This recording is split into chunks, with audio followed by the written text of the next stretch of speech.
আসসালামু আলাইকুম রহমতুল্লাহি ওবরাকাতুহ। আলহামদুলিল্লাহি ওয়াহদা ওয়াসসালাতু ওয়াসসালামু আলা মান লা নাবিয়্যা বা'দা ওয়া আলা আলিহি ওয়া সাহবিহি ওয়া মাওয়ালা। 13 নম্বর কবিরা গুনাহ আকলু মাল ইয়াতীম ওয়া যুলমুহু, এতিমের সম্পদ খাওয়া। এতিমের সম্পদ খাওয়া, এতিমের প্রতি জুলুম করা, এটা কবিরা গুনাহ। সূরা আন-নিসার 10 নম্বর আয়াত, ইন্নাল্লাযীনা ইয়াকুলুনা আমওয়ালাল ইয়াতামা যুলমান ইন্নামা ইয়াকুলুনা ফি বুতুনিহিম নারা ওয়া সায়াসলাউনা সাঈরা। যারা এতিমের সম্পদ খায় অন্যায়ভাবে, তারা তাদের পেটের ভিতরে জাহান্নামের আগুন খায়। আল্লাহ পাক বলেন তারা তাদের পেটের মধ্যে জাহান্নামের আগুন খায় এবং তারা অচিরেই সাঈরের মধ্যে, জাহান্নামের মধ্যে প্রবেশ করবে।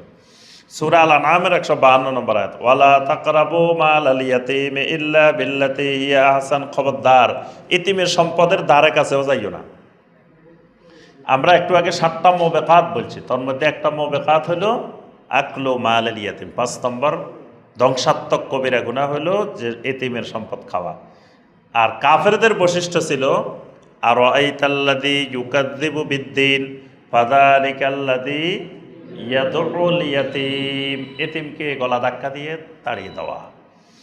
14 নম্বর কবিরা গুনাহ যেটা আল কাযিবু আলাল্লাহি আযজা ওয়া জাল ওয়া আলা রাসূলিহি সাল্লাল্লাহু আলাইহি ওয়াসাল্লাম, আল্লাহ এবং আল্লাহ রাসূলের ব্যাপারে মিথ্যা আরোপ করা, এটা কবিরা গুনাহ। মিথ্যা আরোপ করাটা কেমন? আল্লাহ রব্বুল আলামিন বলেন নাই, এটাকে আল্লাহর কথা বলে চালাই দেওয়া। আল্লাহ রসুল সাল্লাল্লাহু আলাইহি ওয়াসাল্লাম বলেন নাই, আল্লাহ রসুলের কথা বলে চালাই দেওয়া, যেমন জাল হাদিস, মিথ্যা হাদিস। এগুলো হলো রাসূলের ব্যাপারে মিথ্যা বলা। আল্লাহর ব্যাপারে মিথ্যা বলা, আল্লাহ যেটা বলেন না এটা বলা, অথবা আল্লাহ বলছেন যেটা সেটাকে বিকৃত ব্যাখ্যা করা। যে ব্যাখ্যা সাহাবায়ে কেরাম করেন নাই, তাবেঈনে কেরাম করেন নাই, তাবেঈনে কেরাম করেন নাই, সালাফেরা করেন নাই, এর বাহিরে নিজেরা মন মতো ব্যাখ্যা করা, এটা আল্লাহর ব্যাপারে মিথ্যা আরোপ করা। সূরা সফফের 7 নম্বর আয়াত, ওয়ামান আযলামু মিম্মান ইফতারা আলাল্লাহিল কাযিবা ওয়া হুয়া ইউদা ইলাল ইসলাম। ওই ব্যক্তির চেয়ে বড় জালেম আর কে হইতে পারে যে আল্লাহর ব্যাপারে মিথ্যা রচনা করে।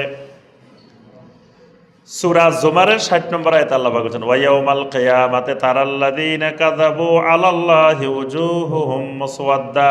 কিয়ামতের দিন দেখবে যারা আল্লাহর ব্যাপারে মিথ্যা রচনা করেছিল তাদের চেহারাগুলো কুচকুচে কালো হয়ে গেছে। নবী সাল্লাল্লাহু আলাইহি ওয়াসাল্লাম বলেন, ইন্না কাযিবান আলাইয়া লাইসা কাযিবিন আলা আহাদিন। আমার ব্যাপারে মিথ্যা বলা তোমাদের অন্য কারো ব্যাপারে মিথ্যা বলার মতো না। মান কাযাবা আলাইয়া মুতাআম্মিদান ফালিয়াতাবাওয়া মাকআদাহু মিনান নার। কেউ যদি ইচ্ছাকৃতভাবে আমার ব্যাপারে কোনো মিথ্যা কথা বলে, সেই যেন জাহান্নামকে তার ঠিকানা হিসেবে নির্ধারণ করে নে। নবী সাল্লাল্লাহু আলাইহি ওয়াসাল্লামের ব্যাপারে মিথ্যা বললে জাহান্নাম তার ঠিকানা। 15 নম্বর কবিরা গুনাহ আল ফেরারু মিনাজ যাহাব, জিহাদের ময়দান থেকে পালিয়ে যাওয়া আমিরের অনুমোদন ছাড়া, অথবা যুদ্ধের কৌশলবিহীন, যুদ্ধের কৌশলের জন্য পিছনে যাওয়া লাগে, সামনে আসা লাগে, স্থান পরিবর্তন করা লাগে, এরকম কৌশল ছাড়া যুদ্ধের ময়দান থেকে সে গোপনে পালাই যাবে। এই পালাই যাওয়াটা একটা কবিরা গুনাহ। সূরা আল-আনফালের 16 নম্বর আয়াত, ওয়া মাই ইউআল্লিহিম ইয়াউমাইযিন দুবরাহু ইল্লা মুতাহাররিফান লিকিতালিন আও মুতাহাইয়িজান ইলা ফিয়াতিন ফাকাদ বাআ বিগাদাবিন মিনাল্লাহ ওয়া মাওয়াহু জাহান্নাম।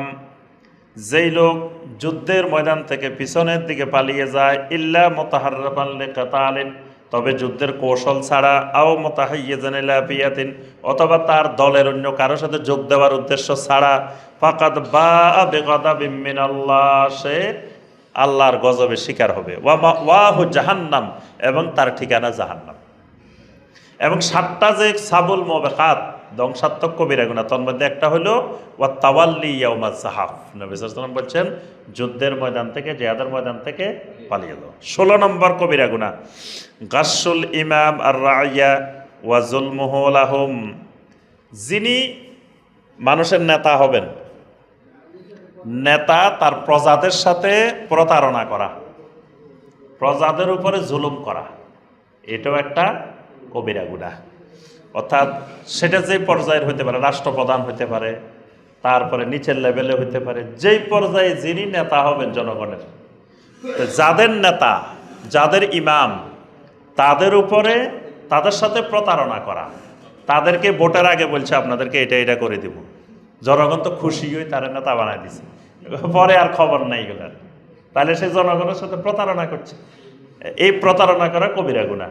তারপরে জনগণের উপকার না করে সে জনগণের জুলুম করতেছে, এটাও কি কবিরা গুনাহ। এই ব্যাপারে আমরা অনেক হাদিস আছে, আমরা শুধু সংক্ষেপে কয়েকটা হাদিস বলবো। সূরা শুআরা 227 নম্বর আয়াত, ওয়াসাইয়ালামুল্লাযীনা যালামু আইয়া মুনকালাবিন ইয়ানকালিবুন, অচিরেই জালেমেরা জানতে পারবে তারা কোন দিকে প্রত্যাবর্তন করতেছে, মানে জালেমদের পরিণতি ভালো না।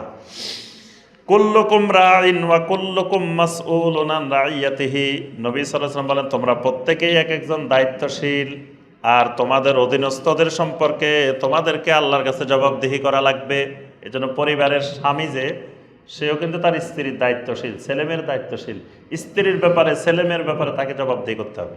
এভাবে যিনি সমাজের নেতা, যিনি ইউনিয়নের নেতা, যিনি উপজেলার নেতা, যিনি জেলার নেতা, যিনি রাষ্ট্রের নেতা, যিনি একটা আসনের নেতা, এই সবাইকে আল্লাহ রাসূল সাল্লাল্লাহু আলাইহি ওয়াসাল্লাম বলছেন মাসউলুন আন রাইয়াতিহি, আল্লাহর কাছে তার অধীনস্থদের ব্যাপারে জবাবদিহি করা লাগবে। আল ইমামু রাইন ওয়া মাসউলুন আন রাইয়াতিহি, যিনি ইমাম রাষ্ট্রপ্রধান হবেন তিনিও একজন দায়িত্বশীল, তিনিও রাই, তিনিও একজন রাখাল, তাকেও তার অধীনস্থদের ব্যাপারে আল্লাহর কাছে জবাবদিহি করা লাগবে।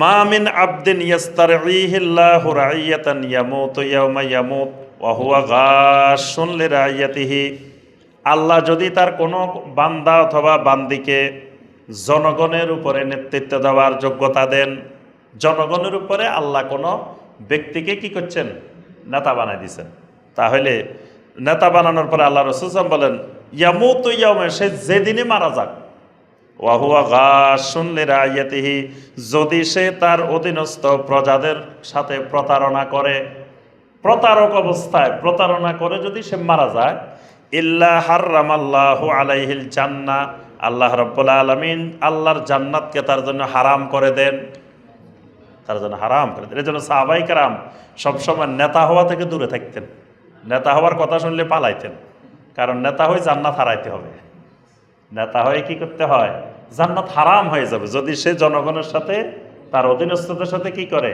প্রতারণা করে। এটা সহিহ আল বুখারীর হাদিস, সহিহ মুসলিমের হাদিস।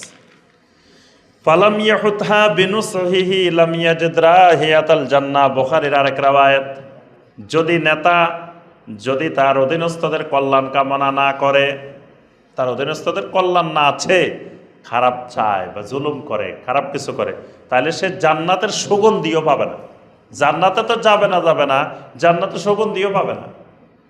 সহিহ মুসলিমের আরেকটা হাদিস, মা মিন আমিরিন ইয়ালিয়া উমুরুল মুসলিমিন থুম্মা লা ইয়াজহাদু লাহুম ওয়া ইয়ানসাহু লাহুম ইল্লা লাম ইয়াদখুল মাআহুমুল জান্নাহ, কোন আমির, যাকে মুসলমানদের আমির বানানো হয়েছে, নেতা বানানো হয়েছে, এরপরে সে তাদের কল্যাণ কামনার চেষ্টা করে না, তাদের উন্নতির চেষ্টা করে না, তাদের ভালো করার চেষ্টা করে না, লাম ইয়াদখুল মাআহুল জান্নাহ, সে জান্নাতে যাবে না, সে তাদের সাথে জান্নাতে প্রবেশ করবে না।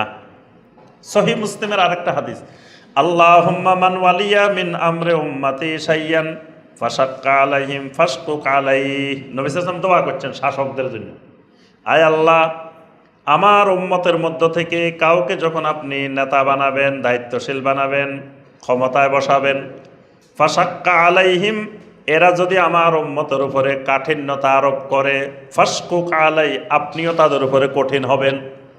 নবী সাল্লাল্লাহু আলাইহি ওয়াসাল্লামের দোয়া যে আমার উম্মতের উপরে, সাধারণ জনগণের উপরে যদি এরা কঠিন হয়, আপনি আল্লাহ তাদের উপরে কঠিন হবেন। ওয়ামান ওয়ালিয়া মিন আমরি উম্মতি শাইয়ান ফারাফাকা বিহিম ফারফুক বিহি, আর এরা নেতা হওয়ার পরে যদি আমার উম্মতের উপরে কোমল হয়, মানে ভালো হয়, সহনশীল হয়, তাহলে ফারফুক বিহি, আপনিও তাদের প্রতি কোমল হয়ে যান। সুবহানাল্লাহ।